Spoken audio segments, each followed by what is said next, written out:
when I first started, I was holding a piece of paper showing people what it could be.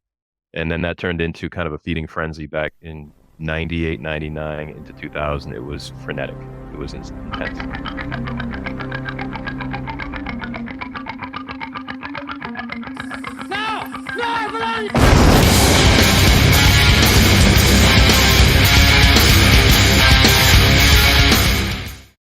What's up, guys? We got a sick podcast today with Mark Troy of Callsign. He is a classic entrepreneur who's been through the dotcom era, has done a cold email outbound agency for 15 years now, so been in it a long time. Serial entrepreneur, investor in multiple ventures.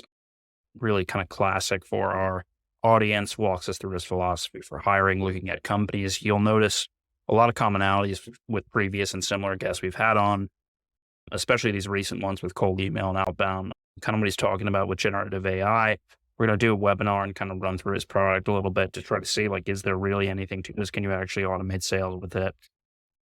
But that's going to come out soon. DM me if you're following the account. And if you share this podcast or any of our podcasts, I will do a free coaching session with you to help start your business. Lots of updates, new camera quality, in-person episodes, more content coming soon. So make sure you follow us on all channels and subscribe. So we've got another episode of the One Podcast here. We're back this week again with the cold email, AI, and outreach kind of topic, which was kind of unplanned to do it in this sort of segment where we did a bunch of episodes in a row. But I got Mark Troy from Callsign here. He's a serial entrepreneur, kind of classic background with his agency, and now pivoting and entering kind of the SaaS space.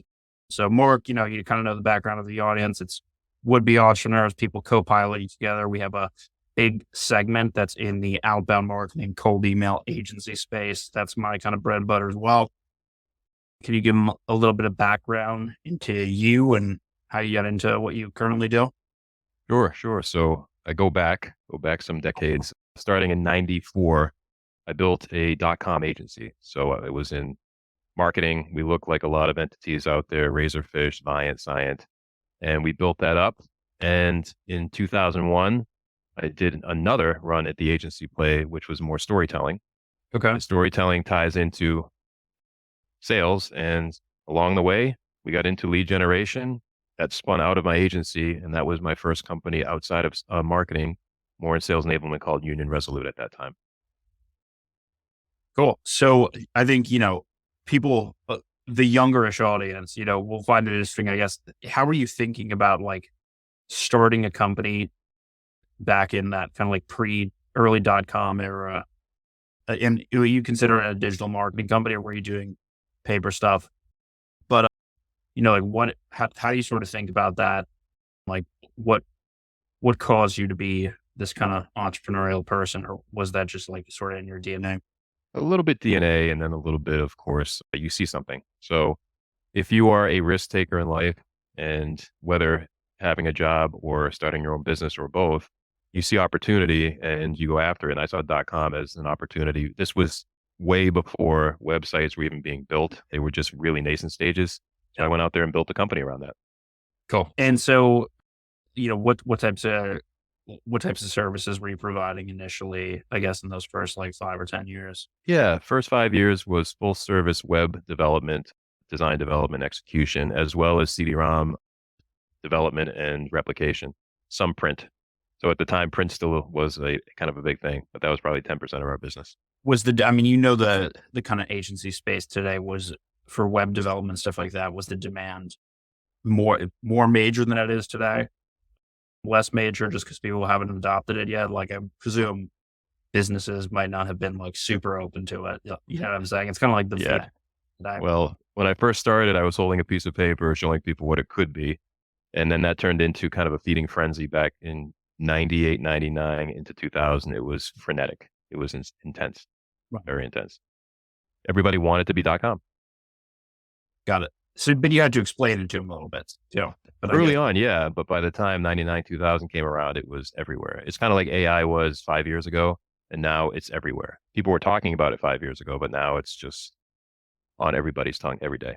Yeah. Were there any sort of great challenges just starting up those first few years or, like capital wise or anything like that? Or did it really sort of, there was an interest and Oh connect? no, it's never that. I wish it was that easy. Sometimes you get lucky. Of Over course. the Yep. years, I've gotten lucky, but no, it was a good 3 years of just trying Grinding. to figure it out.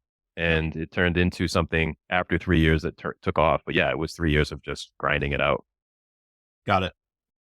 And so then what kind of, what were some of the factors that I guess led to it stabilizing and being a business that you could do or a business model that you could sort of execute long term over the decades? Because obviously Well, most people out of business, who are in yeah. the space. Well, part of it's believing in yourself, right? If you have an idea and you believe in it and you are objective with what you're doing, how you're doing it, then you stay with it, you'll have success. You have to believe in it.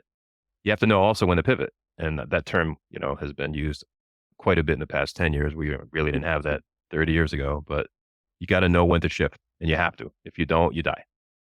Got it. So what was your big pivot?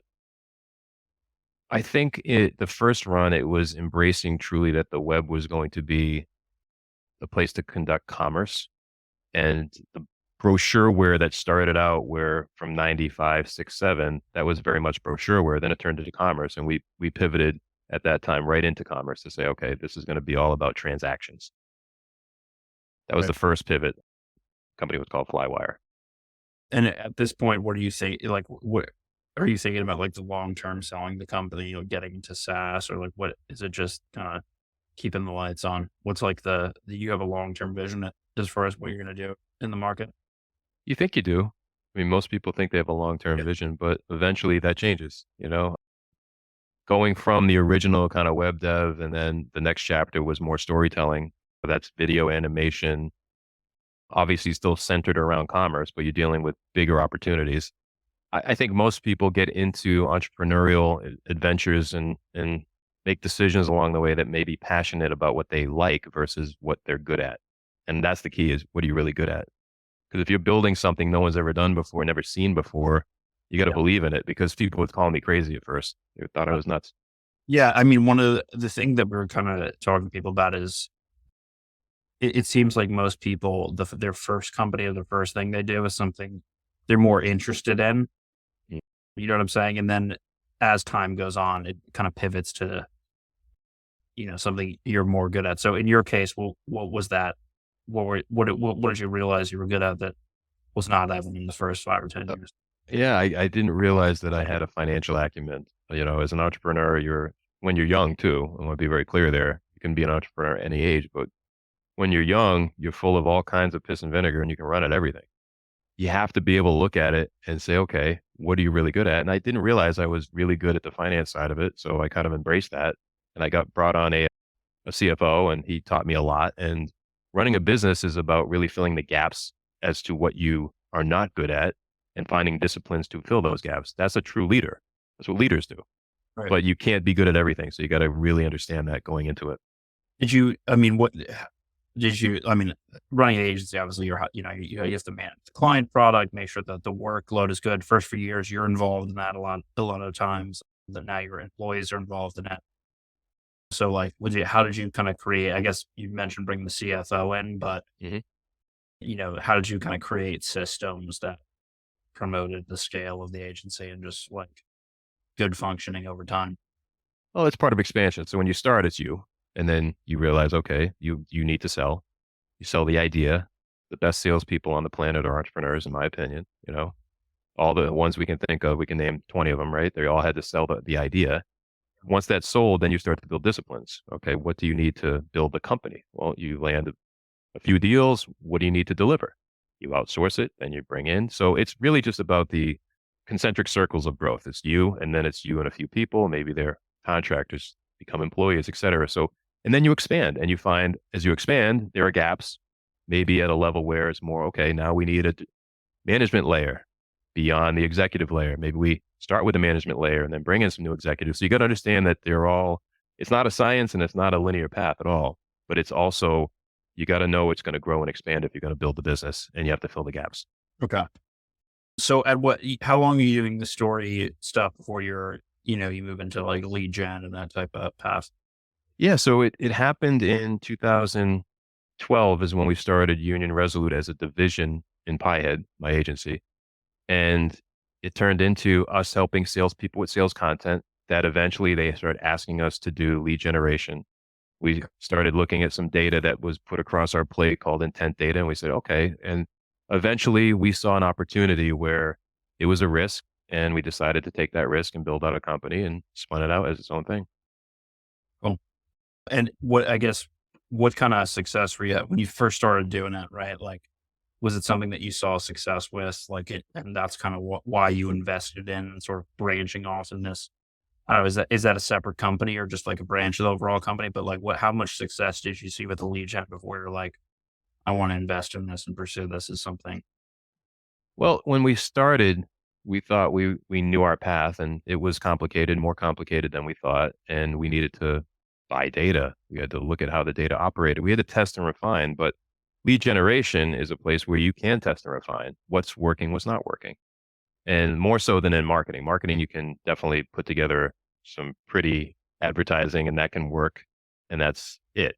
In the case of lead generation, you're really looking for a major conversion. And the conversion has to be people are interested and they consume the data. So it took us a while to figure out how to make that all work.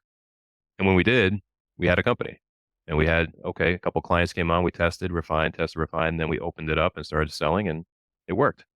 It worked. So I do want to get into call sign because obviously that's kind of like the interesting topic.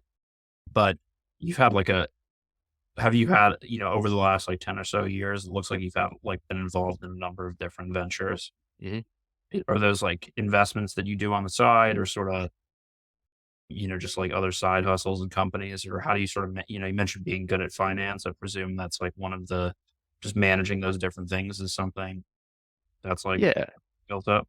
Yeah. So at Pi had some opportunities came across where we could do some equity in lieu of cash deals. So we invested and we took some risk and then some of that turned into hard cash investments. And so that kind of brought me into some of the other companies that I'm part of now and was part of in the past. And that's what you see maybe on my LinkedIn. When you look at that, you'll see I'm involved in quite a few companies, but the focus is Callsign now. And that's where we're going right now. But at the end of the day, the idea around bringing other opportunities into diversify your income over time is part of why you invest, just like in the stock market, same principle. Nice. So applying that same principle to entrepreneurship for people who are over investing in stocks. Okay. Yeah, Um, and I want to be clear there. I'm not saying everyone should do that. It depends on your have a high appetite for risk risk. tolerance to kind of, Yes, yeah, yeah, yeah. But once absolutely. are doing companies for, 10, 15 years, I assume you already had, you know what I'm saying? Like you've already been through the fire at that point. So it's like, it's not like you're telling somebody who just has worked for like a couple of years, to go at. Yeah. Well, sometimes I wonder why I still do those kind of things, but it's part of your DNA and you have to be okay with it. And you got to know that's who you are, how you're built. And if you You've, are, then go after it. Have fun with it.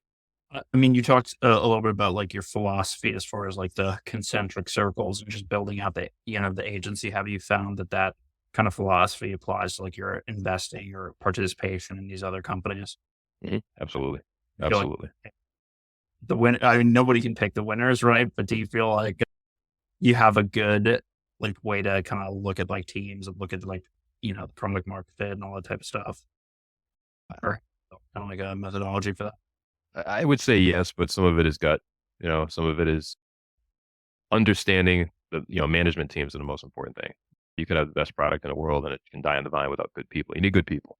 You have to have good people. And when you have chemistry with good people in your own company, which you can really, really measure on a daily basis, that's fantastic. When you're investing in a company or taking some risk in a company that's outside of your day to day, well, you're going to have some wallpaper, they call it. And Well, and wallpaper, it's just, things don't always go well. yeah, and I guess it also seems like if you have a good, if the team is good and that's like kind of what you're evaluating, even if the product market fit is bad, like they can pivot, right? Or they can find out some other way to make it out, right? There are a lot of people out there that made a lot of money doing schlocky things that aren't great and putting out Yeah. average products at best. Yeah, yeah.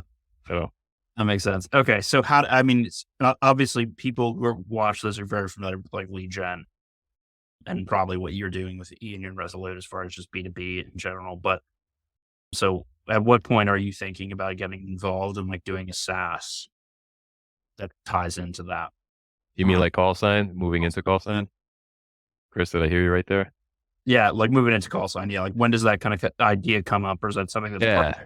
Okay. So everything, hindsight's always 2020, and it's a clear path. When you're going through it, you're meandering on a day to day to places where nothing is clearly defined. So Union found its North Star probably 4 years ago, and it worked. And it's a great business that is a SaaS model business, but we are managing white glove for our clients. We're doing all the work for them. right? When generative came into the play, generative started to give us an opportunity to really look at what could we do in the space we're in. There is another company in the portfolio called Fuel Food, where my partner Logan went deep into AI to develop that out, and that's another discussion. But that informed us of AI. So now we have lead generation, generative, and AI experience. So we said, could we actually write emails for people with using AI without humans? And the answer was yes. We pulled it off. That's when Callsign was born, and it was born this year, actually, January 1st. Got it. So how do you? So I guess a big question here. I mean, so obviously a lot of these products are out there now. There's not the guy who we just had on the podcast who has a similar product says there's no like kind of clear winner in the space, and none of these big companies have moved into it in a meaningful way. Do you see like what do you see? What's the end game of generative specifically with respect to like outbound marketing and sales? Like, are people using it to improve their processes? Are they replacing SDRs and sales reps? It's going to be all of it. I think you're going to see a lot of chaos. And I don't mean that negatively. Some people will be negatively impacted by it, but there will be a lot of opportunity and a lot of chaos. What I mean by that is, yes, you will see humans be replaced by AI, 100%. Can they be repurposed in certain areas, especially in sales? Likely, but not cleanly. You will see AI evolve and learn. So anyone that tells you they have an optic into what it's going to do is full of it. Because ultimately, right now, for us, we're on the fringe of the beginning of this process, and we're seeing a lot of people talking about it. So we said, can we pull it off? And we have pulled it off. We have something in the market that actually people can look at and try and say, does it do as advertised? And the answer is yes. So we're in a place where I don't know where it's going to go, and I don't think anyone does, but I do know this. It's incredibly frothy and exciting. And for some people, it is a little scary. Even for me at times, there's certain fear of the unknown, but it is going to be a different world, and we're in the middle of it right now, which is kind of exciting. So I mean, so just like a hypothetical scenario, like could you see someone? Is it to the degree that like let's say I don't have a ton of money to invest to like build out a sales team, right, and hire a bunch of people, right? Now I'm an entrepreneur, so to speak. Um, and I want to get familiar with Callsign, become a pro in it, and I'm setting up a big part of it, obviously the email, right? I'm setting up however many aliases and senders as I can, mirroring my real persona. Is it something where I could like theoretically like scale out a sales operation Sure. to compete with a big player in my niche who is like, who has like 20 SDRs or 20 sales reps? The answer is possibly, yeah. I would say I'm going to be careful in answering that with a definitive yes. But listen, if you use AI to write emails at scale with multiple emails, which means you can send a lot more per day, then by all means, you could have, if you have the contact level data, then you can send a lot of emails every day and keep your domain in very good reputation. Right. So there are definitely ways to do that. Replacing people, sure, not fully, but partially, indeed, I absolutely. guess I'm getting at more of those. So I get that piece of it. I'm getting more of the bottleneck of like, so you have an outbound agency, so like everybody wants to go, okay, can I send a million emails? You know what I'm saying? Whatever the highest amount is a day, right? Right. And then when you're trying to explain to them, no, we're going to have to customize this, segment this, monitor this, send, right? There's like the limitations Right. to do that. So I guess my question what it is more along the lines of like, I understand how it replicates what a sales rep does in terms of sending out the individualized emails. But does it scale up to an extent where like you mitigate some of the bottlenecks associated with like the email deliverability and that all that type of stuff? I think the answer, you take a volume play to anything, you're going to have some issues, right? So if your audience truly is, if your addressable market is 20,000 companies, I'd be shocked. I'd be Yeah. shocked. But again, Okay. we're dealing with AI used properly, getting a custom email in front of a ideal customer profile that you know is a fit. You've got a better shot at getting their attention. You get all the time back. To get to volume and scale, you certainly can come up with a strategy to use it, but that's going to be more about how to use the tool versus the tool, what it does, if you will. But yes, you can get a lot of volume out of it if you want to. So, I guess what, I do want to ask another kind of question just overall about you and kind of your thoughts on one particular topic related to entrepreneurship. But with respect to Callsign, what's like the biggest challenge that you're dealing with? Obviously, right? This is kind of like, it's kind of similar to that dotcom, obviously a niche, not like as big as dotcom, but it's a niche that's kind of nascent. So like, how are you thinking about marketing the competitors that are out there? You know what I'm saying? Yeah. You answer this pretty quickly, I presume, right? Well, Before or the settle. yeah, the biggest issue, and it's an easy answer, and it may sound a little canned, but it's truly about the creating the runway. We have something that we have not seen someone do yet. There is competitive landscape, which means there's a lot of people talking about it, and there's a lot of stuff connected to it that may create this kind of who are you, how do you fit to this other company, what's the competitive landscape look like? Those questions are hard to answer sometimes because you're not sure because there's an AI company everywhere. I think for us right now, the biggest thing we need to do is focus on continuing to sell to the market and continuing to raise capital because it's working. We've landed some good deals. People that see it and use it and try it love it. I mean, I have anyone on the planet go in and try it and they see what it does and they're looking to replace themselves to write emails, they will do it in a heartbeat. So the biggest thing is just awareness and having enough runway to get the awareness out there. So you're just really big on if the product is good, and obviously you have those metrics with people using it. When then it's kind of get to sell itself. Look, I had an agency, right? And we did very good work and it's objective, but someone else did better work. That's always the case. And so far from what we've seen in this space, we haven't seen anybody do this. And ours does it very well. That means it's a great opportunity. For me, the first time in my life, I've done 30 years of this stuff. First time I've said, oh my God, we've got something really interesting here that no one's pulled off. First time. Cool. So I guess my last question here, just keeping the podcast tight, is you mentioned your partner, your business partner before. A lot of, I would say it's pretty much hot, 70-30, but a lot of people who get into entrepreneurship through our platform are solopreneurs. Mhm. Okay. And we've had a lot of guests come on who really talk about the value of having a business partner. I'm a guy, I've had business partners on some things that I've done, like my first company that I did. But I'm at the point where I'm more trying to, you know what I'm saying? Start stuff and then hire people later on and not have to hear somebody else's opinions and all that type of stuff. Because I think people when I look at your track record of getting into business, I see somebody who's very much like a serial entrepreneur, boom, is doing a million different things, has that clear progression. And so I'm curious kind of how how your business partner sort of works into it because, a 30-year business career, whatever, however long it is, and a 30-year business partner marriage. Yep. You know what I'm saying? If that stands the test of time, where's the business partner on your most recent, thing? Well, so I've had business partners in the past. I've had times where it's been just me, certain companies. It's varying degrees, but controlling your own destiny is incredibly powerful and lonely. You have full control. Everything that happens successful and the failure side is all on you to a degree, right? It depends on how you execute. When you have partners and they have vested interest in the brand and their responsibility is to the brand and you find good ones, then if it's about the brand first, then the partners succeed. And I found right now I have two other partners in the company and a third that we brought in, my former CFO.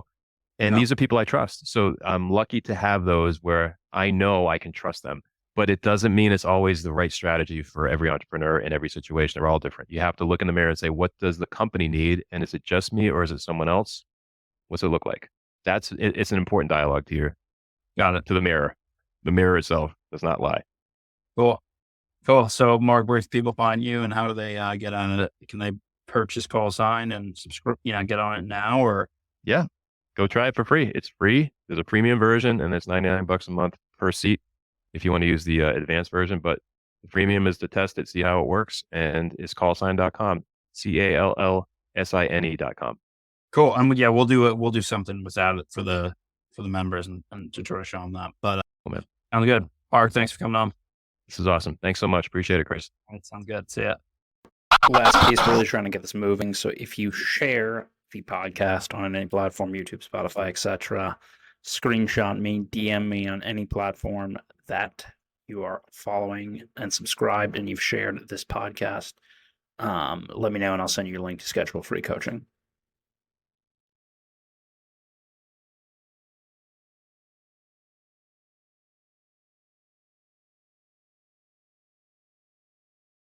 How you doing?